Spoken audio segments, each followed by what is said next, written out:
आता बघा, आता आपण काय बघितलं मग, एव्हिडन्स ऑफ इव्होल्युशन. तर आपण आता कोणते एव्हिडन्स ऑफ इव्होल्युशन आहेत ते आता बघायचे. Collect the thinking upon all have mentioned theory amplify that evolution over lasting process of changing however need the proof to proof it. आता बघा, आता हे एव्हिडन्स म्हणजे काहीतरी तुम्हाला प्रूफ पाहिजे, त्या प्रूफ शिवाय आपण त्याला प्रूफ करू शकतो का? म्हणजे काहीतरी मला एव्हिडन्स मिळेल का नाही. मला जर आता इव्होल्युशन कसं झालं आता आपण बघितलं, तर त्या इव्होल्युशनला मला प्रूफ करण्यासाठी काय लागणार आहे?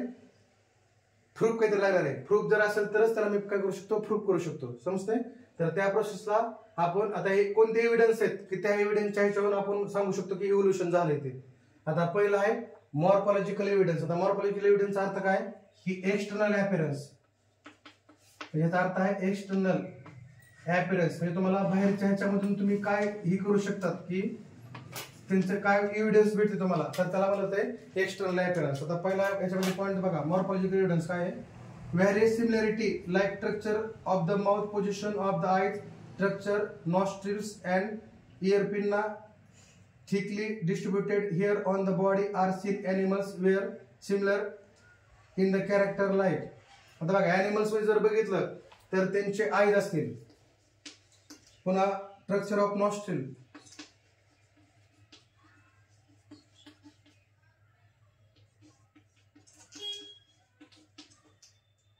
आणि परत इयर पिन्ना.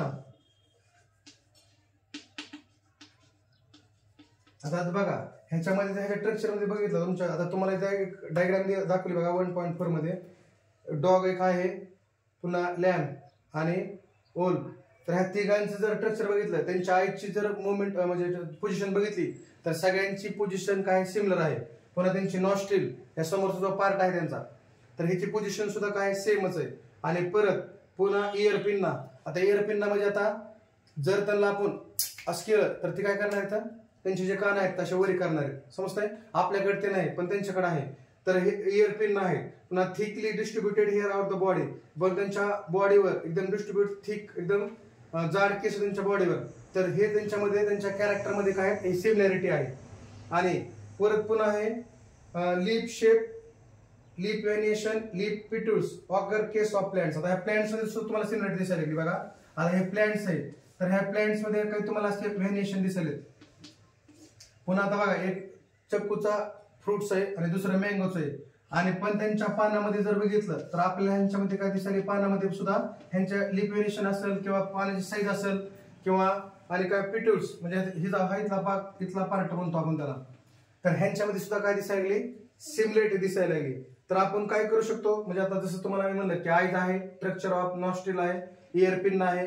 म्हणजे ह्या डायग्राम मध्ये जर ह्या तिघांना वरच्याला बघितलं तर ह्यांच्या प्रत्येकाची आईची पोझिशन सेम आहे, नॉस्ट्रिलची सेम दिसायला सेम दिसेल, नॉस्ट्रिल पोझिशन सेम आहे, पुन्हा इयर पिनची पोझिशन सेम आहे. तर हे त्यांच्यामध्ये सिमिलरिटी दिसायला लागली. आणि खाली प्लांट्स मध्ये बघा, मँगो, चक्कू आणि लेमन ह्या तीन गोष्टी तुम्हाला दाखवल्या बघा इथं खाली. तर त्यांचे प्लांट जर बघितले तर त्यांच्या लिपच्या व्हेरिएशन मध्ये, परत त्यांच्या शेप्स मध्ये आणि पिटूल्स मध्ये सिमिलरिटी दिसायला लागली आपल्याला. मग हे आपण इंडिकेट करू शकतो. काय इंडिकेट करू शकतो? This indicate that there is are some similarity in those group, hence it prove that their origin must be same and must be common ancestor.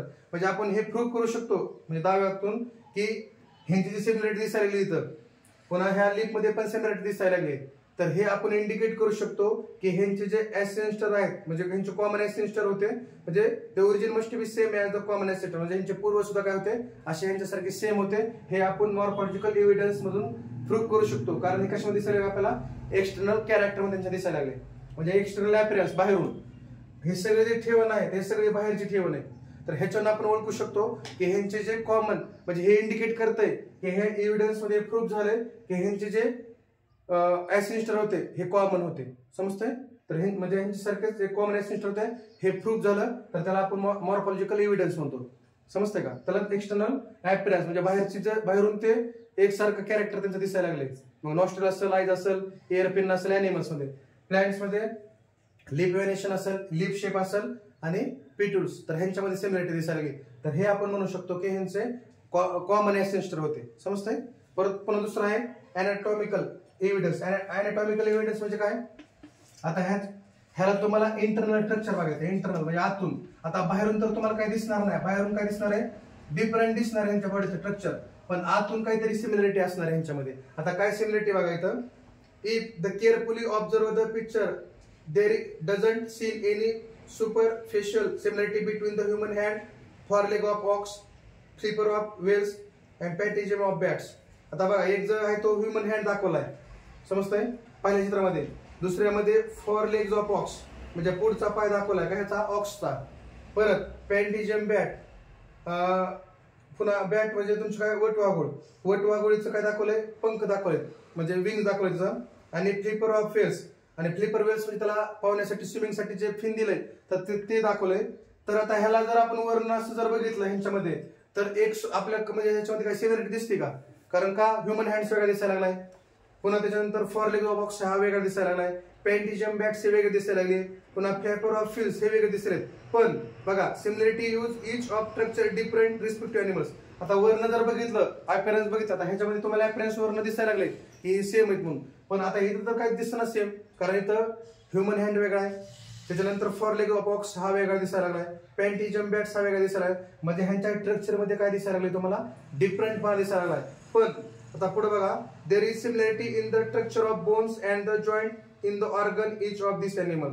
पण ह्यांच्या आतमधून जर बघितलं, म्हणजे ह्युमन हँड बघितला किंवा फॉर लेग्स ऑफ ऑक्स बघितला, पॅन्टिजम bat बघितले किंवा फ्लिपर ऑफ फिल्स बघितलं, तर ह्यांच्या जॉईंट, हिथला एक जॉईंट बघा, ह्युमन हँडचा जॉईंट, पुन्हा fore legs of the ox ह्यांचे जे जॉईंट जे आहेत, तर ह्या जॉईंटून आपण काय शोधू शकतो की ह्यांचे जे सेंटर होते ते कॉमन होते.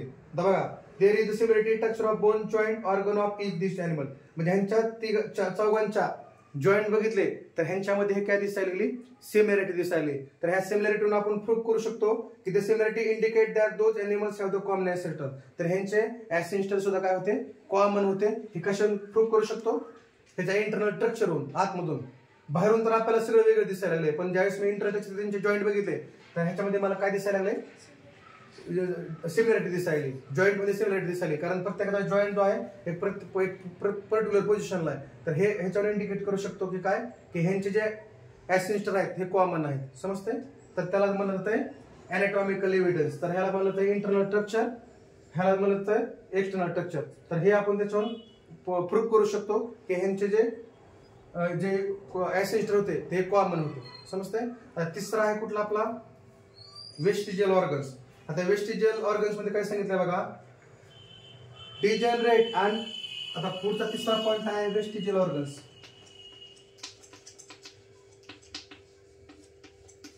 आता वेस्टिजियल ऑर्गन्स मध्ये काय सांगितलंय बघा, ह्याच्यामध्ये काय दाखवलंय, degenerate and under developed useless organ of organism is called the vestigial organs. आता डिजनरेट आणि अंडर डेव्हलप्ड, ज्याची काही डेव्हलपमेंट झाली नाही आणि तो का बिनकामाचा युजलेस आहे, तर त्या प्रोसेसला म्हणलं जातं वेस्टिजियल ऑर्गन्स.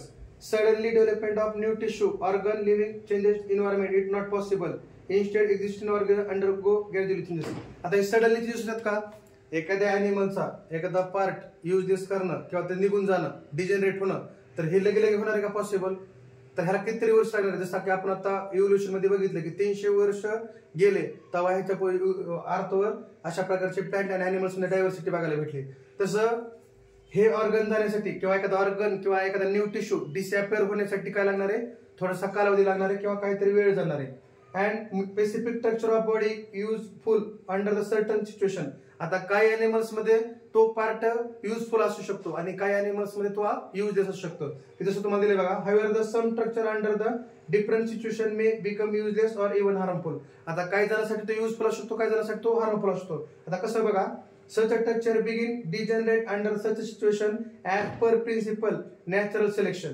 आता कसं त्यांनी केलं की हा डिजनरेट होण्यासाठी ह्यासाठी एक नॅचरल सिलेक्शन प्रोसेस काय केली, म्हणजे ही जी थिअरी होती तर ते युजफुल झाले, म्हणजे तिथे प्रिन्सिपल युजफुल झाला. आता कसं झालं बघा, take the thousands of year structure disappear, म्हणजे हे स्ट्रक्चर आता आपल्याला बघा, आता आपल्याला टेल पण होतं, हे जाण्यासाठी आपल्याला कितीतरी करोड वर्ष गेली तेव्हा हे आपल्याला डिसअपिअर झाले, समजताय. लगेच झालंय का, हे ग्रॅज्युअली लगेच चेंजेस झालेत का, तर नाही. तर ह्याच्यासाठी लागणारा जो टाइम आहे तो खूप काही वर्ष गेलेत तेव्हा ते काय झाले, डिसअपिअर झाले.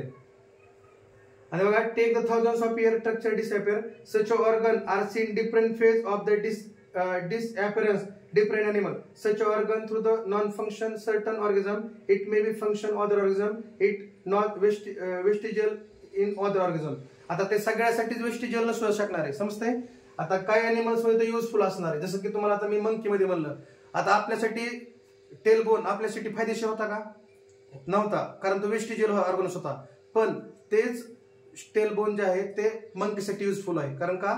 तर त्याला झाडावर राहण्यासाठी. आता आपण सुद्धा पहिल्यांदा झाडावर राहत होतो, पण आपल्यामध्ये काही ग्रॅज्युअली चेंजेस झाले आणि आता आपण लँडवर आलो. पहिल्यांदा आपल्याला पहिल्या एसेन्शियल ते युजफुल होता, पण आता आपल्याला आहे का युजफुल? नाही. तर हे कोणासाठी युजफुल आहे? मंकीसाठी. जसं तुम्हाला आणि दुसरं एक एक्झाम्पल दिलंय बघा. म्हणजे काही अॅनिमल्स मध्ये ते युजफुल आहे आणि काही मध्ये युजफुल नाही. जसं की आपल्याला आता हे दिलं होतं बघा, इयर पिन्नाची मुवमेंट दिली तुम्हाला. आता बघा, monkey movement of year pinna, म्हणजे तुम्हाला जसं म्हणलं की ह्युमन साठी ते युजलेस आहे. आपल्याला काय फायदा आहे का? आपल्याला जर कोणी असं करून बोलत तर आपल्याला काय आपलं हालतंय? काहीच हालत नाही. पण हे जे ऑर्गन्स आहेत हे कोणासाठी युजफुल आहेत? जसं की कॅट असेल, डॉग असेल, मंकी असेल, तर ह्या त्या अॅनिमलसाठी इयर पिन्ना युजफुल आहे. कारण का? त्यांना कुठला आवाज वगैरे ह्याचाच असेल तर त्यांचे कान एकदम असे टाईट करत येते. काही जर त्यांना ऐकायला भेटलं तर त्यांच्या ह्याच्यामध्ये मुवमेंट्स इयर पिन्नामध्ये. पुन्हा दुसरा आहे very special organ like tailbone. आता टेलबोन आपल्याला हे निघून गेलं आपलं. आता विजडम टीथ हे पहिल्या माणसासाठी युजफुल होती. आता काय युजफुल होती सांगा बरं? काय असू शकतं रिझन? विजडम टीथ हे पहिल्या माणसासाठी युजफुल होतं, आपल्या ॲसेन्स्टरसाठी. पण आपल्यासाठी आता ते युजलेस आहे. का? कारण का? आपल्याला एक पाठीमाग ज्याला एक दाढ होती, तर त्याचा यूज जो आहे, पहिले माणसं जे होते ते कच्चं अन्न खाते, तर ते कच्च्या अन्नासाठी त्यांना ते युजफुल होतं. पण आता आपण जे अन्न खायला लागलोय ते काय करायला लागलोय? कुकिंग करून खायला लागलोय. तर आपल्यासाठी ते आता युजलेस झाले. पहिल्यांसाठी ते युजफुल होतं, पण आपल्यासाठी आता काय? युजलेस आहे. आणि फॉर एक्झाम्पल जर सांगायचं म्हणलं तुम्हाला, तर आता काही जणांमध्ये जर ती आली, विस्डम टीथ आला, तर ते पेनफुल आहे, तुम्हाला ते काढून टाकावं लागते. काही जणांमध्ये ते येते आता सुद्धा, पण ते आपल्यासाठी काय फायदा नाही त्याचा. तर ते मेडिकलमध्ये जाऊन तुम्हाला, म्हणजे डेंटल क्लिनिक असेल त्याच्यामध्ये जाऊन तुम्हाला ते काढावं लागेल. तर ते विजडम टीथ आपल्यासाठी काय युजफुल नाही. पण त्याच्यानंतर पुढचं एक दिलंय बघा, जे काही अॅनिमल्स आहेत. आता बघा, appendix which useless human and is useful fully function organ ruminant. आता बघा, अपेंडिक्स म्हणजे कोणत्या? जे आपलं लार्ज इंटेस्टाईन आहे ना, त्याच्या खाली एक असा आता ह्याला आपलं लार्ज इंटेस्टाईन आहे आणि त्या लार्ज इंटेस्टाईन नाही तर खाली एक असा ऑर्गन्स आहे जिचं नाव आहे अपेंडिक्स. आता त्या अपेंडिक्सचा यूज काय? आपल्यासाठी युजफुल आहे का तो? आपल्यासाठी युजफुल नाही, आपल्यासाठी वेस्टिजियल ऑर्गन्स आहे. पण जे कऊ आहे, बफेलो आहे, त्यासाठी युजफुल आहे. कारण का? ग्रासमध्ये सिल्युलोज आहे, तर त्या सिल्युलोजसाठी काय केलं जातं त्याला? त्या सिल्युलोजसाठी ग्रासच्या ह्याच्यामध्ये काय? ग्रासमध्ये काय? सिल्युलोज आहे. तर ते सिल्युलोज डायजेस्ट करण्यासाठी आणि त्यांना ते अन्न पचवण्यासाठी काय केलं जातंय? त्यांच्यासाठी ते रुमिनंट आहे. म्हणजे रुमिनंट अॅनिमलसाठी तो युजफुल आहे. कोण? अपेंडिक्स. जे रेवण करणारे प्राणी म्हणतो ना, असं चावतात, त्यांच्यासाठी ते युजफुल आहे. काय युजफुल आहे? कारण ग्रासमध्ये काय आहे? सिल्युलोज नावाचं एक इन्ग्रेडियंट प्रेझेंट आहे आणि ते जर हे केलं तर ते त्यांच्यासाठी ते युजफुल आहे. कारण काय युजफुल आहे? तर त्यांना डायजेस्ट करण्यासाठी ते हेल्प करते. तर त्यासाठी त्यांना अपेंडिक्स युजफुल आहे ॲनिमल्स मध्ये. पण ते आपल्यामध्ये काय नाही, आपल्यासाठी युजलेस आहे. जसं इयर पिन युजलेस आहे, टेलबोन युजलेस आहे, परत पुन्हा अपेंडिक्स युजलेस आहे. तर तुम्हाला हा बोर्डामध्ये क्वेश्चन पडू शकतो की मॉर्फॉलॉजिकल एव्हिडन्स कोणते आहेत, अॅनाटॉमिकल एव्हिडन्स कोणते आहेत आणि वेस्टिजियल ऑर्गन. हे भरपूर वेळा शॉर्ट नोटला पण पडलंय आणि ब्रीफ मध्ये क्वेश्चन मध्ये सुद्धा पडलेलं आहे. आणि कधी कधी डायग्राम पण येते. जसं तुम्हाला एक्झरसाइज मध्ये क्वेश्चन दिलाय, इकडे मॉर्फॉलॉजिकल एव्हिडन्स दिलेत, इकडे अॅनाटॉमिकल एव्हिडन्स दिलेत, ह्याच्या पुढचे दोन बॉक्स मध्ये दुसरे दोन नाव तुम्हाला लिहायचे. तर अशा प्रकारे हा क्वेश्चन तुम्हाला बोर्डामध्ये येऊ शकतो. एम्ब्रोलॉजिकल एव्हिडन्स असतील तर हे तुम्हाला पर्टिक्युलर बॉक्स मध्ये बरोबर यायचे. कनेक्टिंग लिंक्स असतील तर हे आपल्याला काय करायला, तर एव्हिडन्स म्हणजे आपण हे 3 एव्हिडन्स बघितले. कोणकोणते? मॉर्फॉलॉजिकल एव्हिडन्स, अॅनाटॉमिकल एव्हिडन्स आणि वेस्टिजियल ऑर्गन्स. समजलं?